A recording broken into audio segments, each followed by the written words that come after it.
Black and gold fans, college football fans, welcome back or welcome in to the Touchdown Black and Gold vlog, where we examine, discuss, honor, and celebrate all things college football across the entire college football landscape, but with a very special emphasis on our beloved black and gold squads of the Missouri Tigers and the Iowa Hawkeyes. Welcome back, guys. I'm your usual host, Blair Parks, and this is a very special episode here on the Touchdown Black and Gold vlog.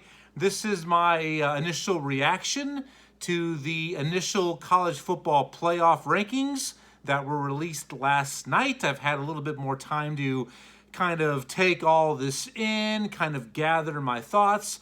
I thought I'd do maybe a quick episode with you guys, 30 minutes max, just to kind of go through with you what those rankings are, 1 through 25, my thoughts on that, also who I believe is maybe ranked too high, who might be ranked a little bit too low, who shouldn't be ranked at all, who should be ranked, who's not currently ranked, and then definitely pay attention and focus on the top 10 and then the top 6, which traditionally it comes down to the final 6 is really going to be the main point of emphasis when it comes down to ultimately deciding who the 4 official playoff invitees and participants will be at the end of the season. It's always the 4 and then the first 2 out. So I thought we would I'd go through that with you, kind of get your insight, your thoughts.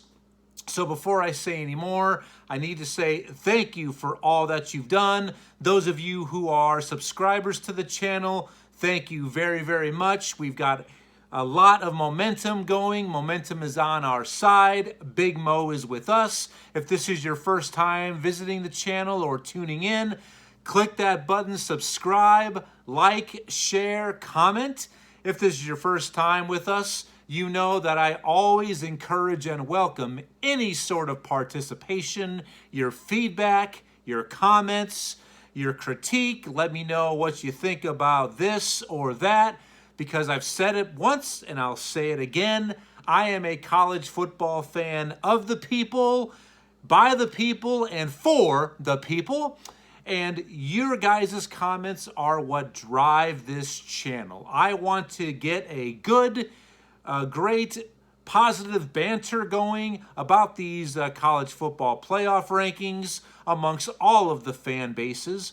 You don't have to be a member of the Black and Gold family to join this channel or enjoy it. All college football fans are welcome here. This is a college football safe haven, so please subscribe, like, share, and comment. I want to hear from all of you college football fanatics and crazies out there at the conclusion of this very special episode. So, without further ado, let's go ahead and get into it, shall we?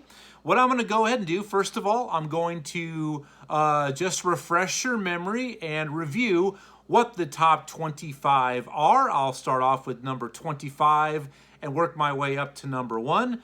Bottom of the list, number 25 is the UCF Knights. Number 24, the Texas Longhorns. 23, the Oregon State Beavers out of the Pac-12.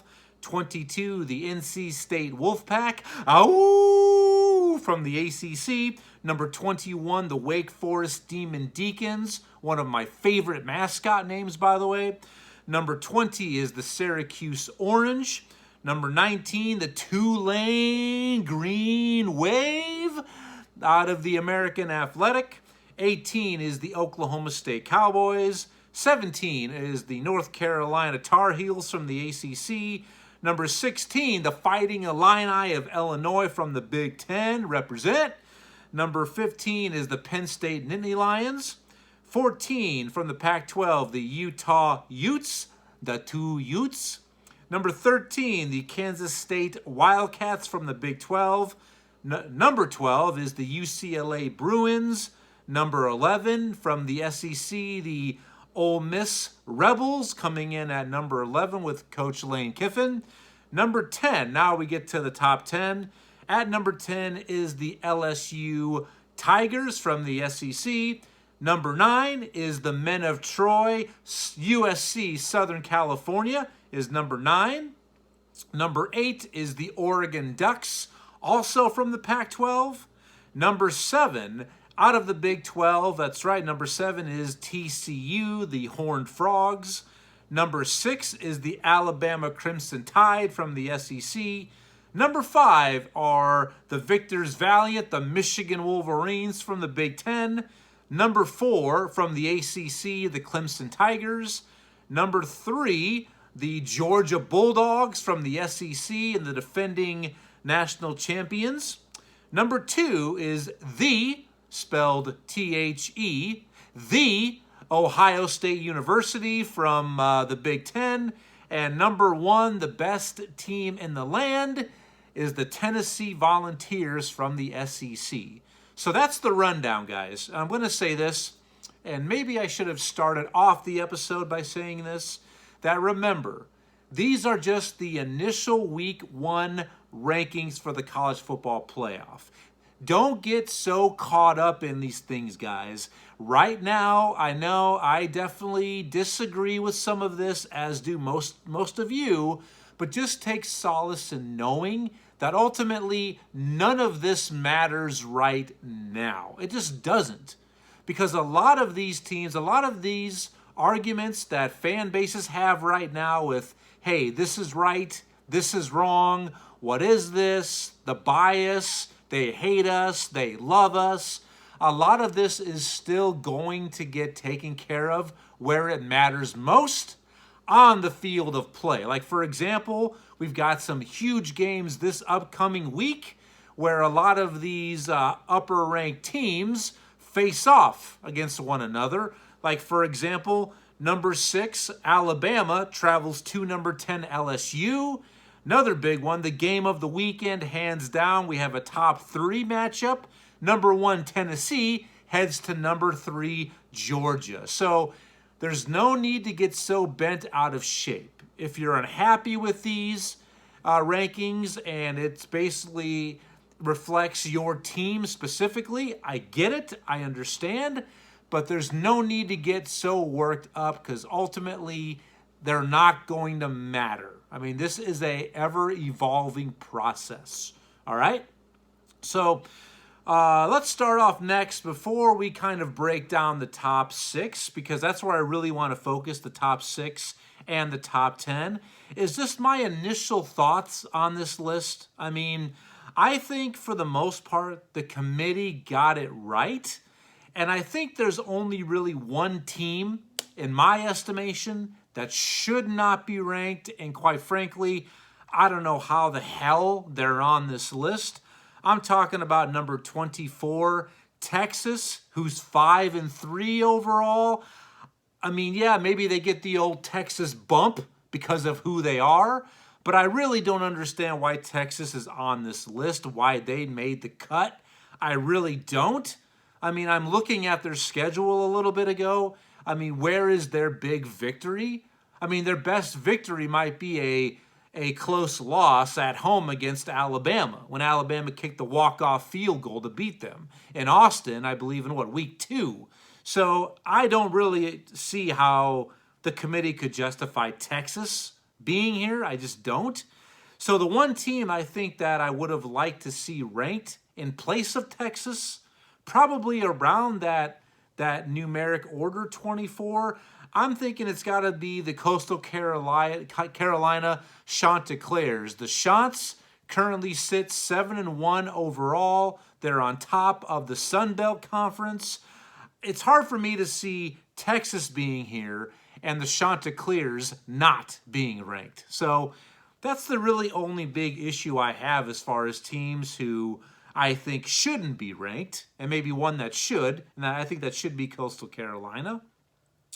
Now, when I look at initially outside the top 10, some teams that I think might be ranked a little bit too high or low, starting off on the bottom, I mean, it's kind of interesting, this little logjam here, 20, 21, and 22 being Syracuse, Wake Forest, and NC State, 3 consecutive ACC teams. And I believe all three of those teams, yes, are from the same division too, the really, really good division of the ACC. And I like about those three is they're all log jammed there together. But what's interesting is all three of those teams still play each other in a round robin sort of tournament here in the second half of the season. And I believe this week, Wake Forest and NC State square off right there. So that little three-way rotation tournament is going to begin this weekend. Tulane being number 19, I'm okay with that. But the team ahead of them, guys, is Oklahoma State. Oklahoma State, really good team. I mean, last week they were within the top 10 and got absolutely smoked, beat down, and shellacked by Kansas State in the Little Big Apple of Manhattan, Kansas. 48 to donut was the score. So Oklahoma State being number 18, I mean, that makes sense. They've only got 2 losses. Their other loss being to undefeated number 7 TCU. But still, it's funny that Tulane is behind Oklahoma State because Tulane went to Manhattan and beat Kansas State 17-10, but yet the team that Kansas State just shellacked, being Oklahoma State, is ranked ahead of Tulane and even has a worse record. So that's a little bit of a head scratcher to me. Tulane should definitely be ahead of Oklahoma State, I believe. North Carolina being number 17, I think they should be a little bit higher. They're currently 7-1. This team, I didn't really buy into them, but watching them play football, this team is very, very sound, very solid. Solid, brother. I think they should be a little bit higher. Also, right ahead of them, number 16, the Fighting Illini are 7-1. I think they should be a little bit higher on this list too. I mean, yes, that one loss came early in the year in week 2 on a Friday night against Indiana, which is still really a head scratcher to me. But I think Illinois should be a little bit higher on this list as well. Penn State sits there 15. They should absolutely be ranked, but I expected to see them more in the lower teens, like 17 or 18. I mean, they've had 2 losses now back-to-back against Michigan and Ohio State last weekend. I look at their resume, they don't really have a really impressive big win. They just don't. So that's why I think North Carolina, who's leading one of the ACC divisions right now, and Illinois should both be ahead of Penn State right now, I believe. I'm looking at the rest of those, number 11 through 25. I think Kansas State, should be much higher. I mean, they're 6-2. They're number 13 right now. But I believe they're the best 2-loss team in the country because right there at number 10, the only really problem I have with the teams in the top 10 is LSU. I think 1 through 9, those teams are correct. I think maybe the order is a little bit incorrect in my opinion, but I think the first 9 teams are the best 9 teams in the nation. So I think the teams are right, but I just don't really see LSU being ahead of Kansas State when both of those teams are 6-2. I think Kansas State being from the Big 12, which absolutely is the deepest, most competitive conference this year in the nation. I'm not saying that doesn't mean it's the best conference. There's a difference, but it absolutely is the deepest, most competitive. I think they should be probably ranked number 10, where LSU is, because LSU, I mean, their profile isn't bad. They have a good win at home against Ole Miss, which is Ole Miss's only loss of the year. But other than that, I mean, they lost to Florida State. I know it was the opening week, the blocked extra point. It could have gone either way. I get that if they convert that extra point. And they got shellacked at home by Tennessee. But hey, Tennessee is shellacking everybody right now, so there's no shame in that. But other than that, I think Kansas State and LSU should swap. I think Kansas State should be ranked number 10. Once again, I think they just are the best 2-loss team in the nation. And Ole Miss too. I mean, maybe it's SEC bias. LSU being 10, Ole Miss number 11. I look at Ole Miss's schedule and their profile. Yeah, they have a good quality win at home over Kentucky by 3. Kentucky was number 7 at the time when this happened earlier this season. But Kentucky absolutely gave Ole Miss every advantage to win that game. I mean, turnover after turnover after turnover late in the fourth quarter. I mean, but Ole Miss doesn't really have, other than that, a big win. I mean, their crossover games in the SEC are Kentucky and Vanderbilt. Ooh. I mean, they haven't played Alabama yet. They did lose at LSU. They don't have a marquee non-conference victory. I mean, like I said, they're not playing the Georgias and Tennessees from the SEC East. So I think Ole Miss is way too high as well. I mean, they just went to College Station last weekend and defeated A&M by 3. So, I mean, I think LSU and Ole Miss are definitely too high as well. Other than that, I mean, 10 through 25, that's all I really see right now. And like I said, I like to see Kansas State be number 10.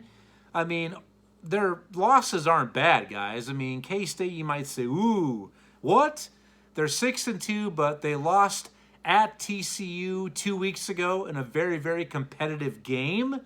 And then they lost, like I said, earlier this season at home against Tulane, who currently is 7-1, ranked number 19. So let's now take a closer dive into the top 10. And please subscribe, like, share, comment.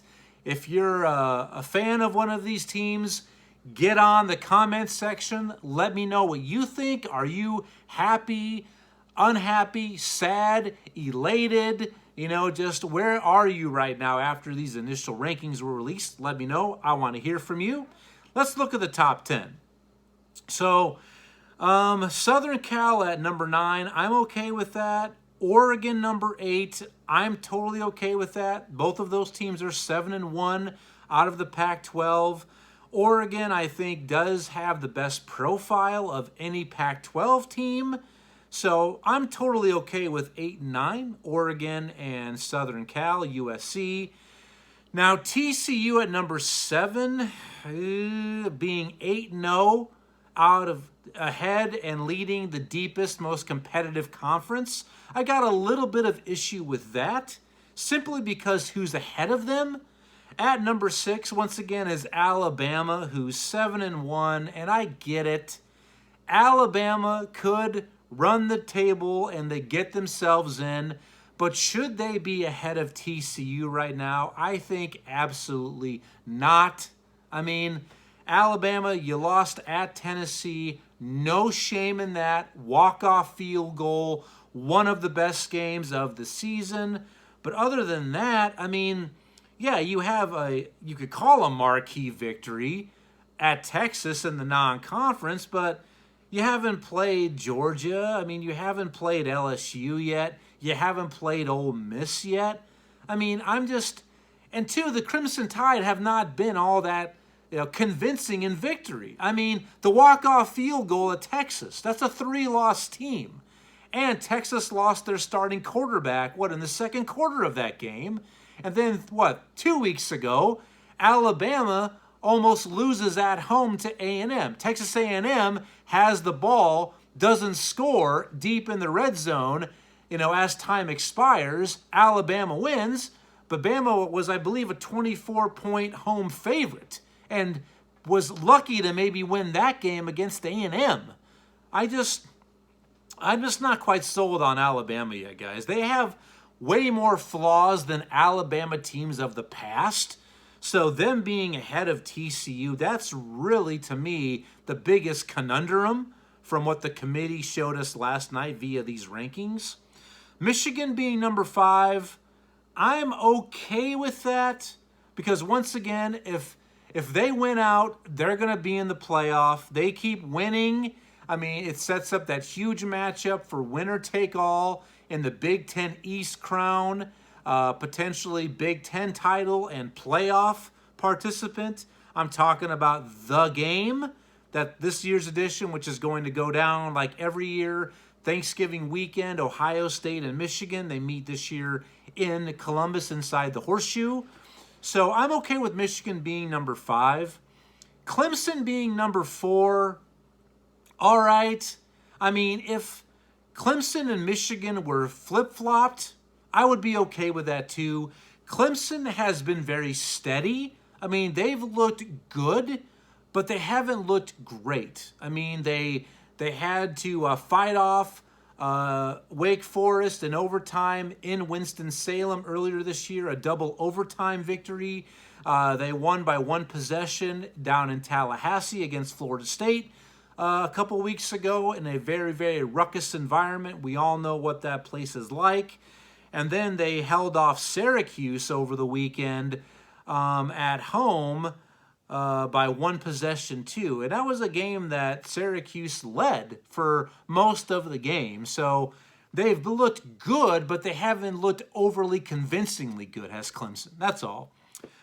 Georgia, number 3. I am totally fine with that. I know there's a lot of Georgia fans who say, we came in ranked number 1 in the AP poll. We haven't struggled at all. I mean, look at us. We are rolling over people. You are, but I would have been really good with Georgia maybe being even in the 4 slot. And here's why.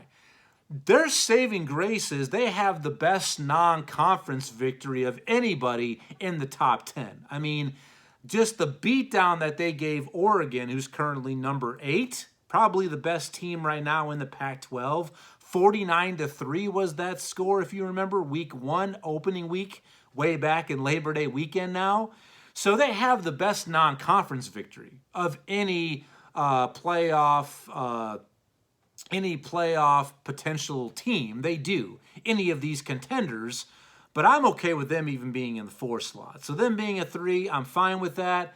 Once again, they are yet to play Tennessee. They don't play Alabama or Ole Miss or LSU. They have very easy crossovers, guys. I'm not sold on this Georgia team. I'm just not, all right? I think there is some issues. There's some kink in that armor. I mean, they were lucky to escape Como against our Missouri Tigers a few weeks back. I mean, that's a game they very easily could have lost, and they were tested late last week against their rival Florida down in Jacksonville. I mean, Florida almost came back.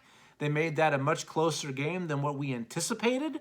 So I'm okay with Georgia being 3, even though a lot of people I know are up in arms about that. But once again, Georgia fans, just relax. It'll work itself out. Number 2, The Ohio State University. I'm fine with that. I mean, they look all the part now, especially now that they're starting to get healthy. It's really scary to think about how good these guys could have looked all year, but most of their offensive weapons have not been on the field together. They just haven't been. Travion Henderson has been hurt. Jackson Smith-Njigba has been hurt. Fleming, another one of their stud wide receivers, has been in and out of the lineup. So with these guys finally being primarily healthy, it's scary good how much better they could maybe get. I mean, this team is the real deal, and especially their defense, which is way more improved from last season. They are absolutely worthy of the number 2 spot. And number 1, Tennessee. Tennessee, I mean, absolutely has the best victory of the year, that being over Alabama. And their resume is very, very studly. And I anticipated Tennessee to be right here at the number 1 seed. I did. And a little bit here, I'm going to share with you what my top 6 were, what I anticipated. Yesterday at 4 o'clock, I wrapped up the workday and I just wrote down on paper what my top 6 were, what I anticipated, or hey, if it was up to me, these would be my top 6 teams for my initial playoff rankings. So Tennessee being number 1, I think that's absolutely the right call. They've got a good resume. I mean, big win over Alabama, the best win, I think, like I said, in college football this season. Just dismantling LSU down in Death Valley. I mean, just dismantled and dismembered the Tigers. I mean, the big victory over Florida. And also, too, week 2, going to Pitt, not a neutral site game, not Georgia and Oregon playing in a neutral site game in Atlanta. I mean, they went to Pittsburgh and beat the defending ACC champion. So, good resume. But speaking of resumes, and I'll get to this in a little bit, I still think TCU has the best resume. And I'll get to that here in a little bit. So, like, share, subscribe, comment. Let me know what you think to this point. So anything else? I think that's really about it. I'm just trying to see anything else that's worth mentioning before I give you my top 6, what I think would have happened, or the way that I think they should be ranked via my little mind here, and I'll explain why. That looks to be about it. Like I said, a lot of this is going to be determined in the upcoming weeks, and there's some big games this week. I mean, big games, all right, that are going to determine who moves up and who moves down based on defeat or victory. So once again, don't get your blood pressure up, guys. This will work itself out. Trust the process. So let me share with you what I anticipated them to be, or maybe not anticipated. This was kind of more or less my playoff rankings, my top 6, and I'll go ahead and share that with you right now. At number 1, I had Tennessee, based on the reasons I shared with you. Really good resume, best win of the season. At number 6, I'll do it this way. My second team out actually was going to be the Clemson Tigers, and here's why. They've looked good. Once again, they've been steady, but the ACC is just so down this year. I mean, you have the Atlantic and the Coastal. I believe the ACC Coastal is the division that is just so awful. It's really giving the ACC a bad name, but the Atlantic division, let me just check to make sure, because I'm sure I've got that right. But because the other division, which Clemson's not in, is just so awful. Yes, the Atlantic division is legit, with Clemson, who's ranked, with Syracuse, with NC State, Wake Forest. I mean, Florida State is much improved this season. Louisville is coming to life here late in the season. That is a legitimate division, but the ACC Coastal, other than North Carolina, I mean, who's really good? So that's why Clemson, their profile gets hurt because of the strength of schedule and the strength of the ACC conference. And I'm telling you right now, and let me just remind you guys, I picked Clemson as one of my 4 playoff contenders preseason, or not just contenders, one of my 4 playoff participants preseason, excuse me. But right now, they have zero wiggle room. They have no room for flexibility. If Clemson stumbles and takes a loss, but still rebounds and wins the ACC, a one-loss Clemson team, even though the ACC champion, they are not going to get in the playoff, guys. They're just not. Because they don't have either that marquee non-conference victory, but they'll try to up their profile this weekend when they travel to South Bend to take on the Fighting Irish of Notre Dame. So number 6 was Clemson. My number 2 team, I had Ohio State, the Ohio State Buckeyes, right where they are via the committee. So I don't have to say much more about that. Now, number 5, my first team out was TCU. TCU is my first team out. And once again, this was tough for me, because I think TCU has the best resume of anybody. They have not 1, not 2, not 3, but 4. 4 victories over ranked teams. And guess what? Those were all in concurrent weeks. Back to back to back to back. All right? So they have the best resume, and they're on top of, once again, what I believe is the deepest, most competitive conference in the nation. So I've got TCU, my first team out at 5, but if they keep winning, they're going to get in the playoff, guys. And if they take a loss someplace and stumble, yet rebound, win the Big 12 title, and maybe other teams ahead of them lose, you damn well believe and better bet that they're going to take a one-loss TCU Big 12 champion over a one-loss Clemson ACC champion due to that strength of schedule They just will, and they should, to tell you the truth. So let's do number 3. At number 3, I've got the Michigan Wolverines, guys. I am very high on this team. They look like to me to be the most balanced team, the best all-around team in all 3 phases. I'm talking offense, defense, special teams. They are a complete squad, a complete team, and they have so much experience back from last year's playoff experience, and a lot of the same coaches, not all of the main coaches, but that's why I really like this team, guys. They really impress me. Blake Corum is an absolute legitimate Heisman Trophy candidate and finalist, so I'm all about this Michigan Wolverines team, and I think they should be in the 3 slot. So number 4 is Georgia, all right? And it was pencil thin between Georgia and TCU being in the 4 slot. I mean, I went with Georgia only because, once again, that huge non-conference victory they have against Oregon. Not just big victory, but convincing victory at that, 49-3. So if Georgia didn't have that, and if they were at this point still undefeated, doing what Georgia does, but like I said, they don't really have a win or a profile that jumps off the sheet. If they didn't have that win over Oregon in their back pocket, I would absolutely have TCU in the 4 spot right now.